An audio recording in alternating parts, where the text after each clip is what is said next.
ఏది తల్లి గర్భం నుండి పరిశుద్ధ ఆత్మతో పుట్టినటువంటి బాప్తిసం ఇచ్చి యోహాను ఆయన చెప్పులు వారు ఇవ్వడానికి కూడా పనికిరానంటే సాయంకాలం 6 గంటలు కాగానే ఫుల్ బాటిల్ ఎత్తపోతే నిద్రపోయినటువంటి తాగుడుపోతులను కలిసి యేసు ప్రభువుని చెడ్డగా చిత్రీకరించే ప్రయత్నం చేస్తున్నారు. యేసు ప్రభు మీద ఎవడైతే వ్యతిరేకంగా మాట్లాడతాడో, ఎవడైతే తప్పుగా మాట్లాడతాడో నిజంగా వాడిని ఏమని వర్ణించాలో నాకు అర్థం కాదు. ఎవరిని నమ్ముకొని ఎవరిని దూషిస్తున్నావు? ఆ రోజు సన్హెరీబు ఎవరిని నమ్ముకొని ఎవరి మీద రంకెలేశాడు? యెషయా గ్రంథంలో కానీ రాజుల గ్రంథంలో కానీ సన్హెరీబు ఎవరిని నమ్ముకొని ఎవరి మీద రంకెలేశాడు? ఏమయ్యాడు? పోనీ మనం నమ్ముకున్నటువంటి సిద్ధాంతాలు కానీ ధర్మాలు కానీ మనం నమ్ముకున్నటువంటి పద్ధతులు కానీ ఏమైనా మర్యాదగా ఉన్నాయా? లేనప్పుడు యేసు ప్రభు మీద రంకెలు వేయడం నా తెలియగడుగుతాను. నాలో పాపం ఉన్నదని మీరు ఎవడైనా స్థాపించగలడా? లేదు ప్రభు అంటే నోరు మూసుకొని కాళ్ళ మీద పడు అంటాడు. రెండవ ప్రశ్న, మరి ఎందుకు నమ్మవు అని. చనిపోయిన తర్వాత తీర్పు ఇప్పుడే ఆ వెలుగు లోకంలోకి వచ్చింది.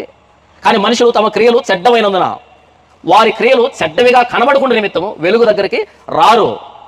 యేసు ప్రభువును అంగీకరించలేదంటే కొత్తగా తీర్పు ఏమి లేదు. యేసు ప్రభువును అంగీకరించలేదు అన్నదే తీర్పు. యేసు ప్రభువును అంగీకరించామన్నదే మనకు తీర్పు. కాబట్టి ఇప్పుడు క్రీస్తునందున్న వారికి ఏ శిక్షా విధి లేదు.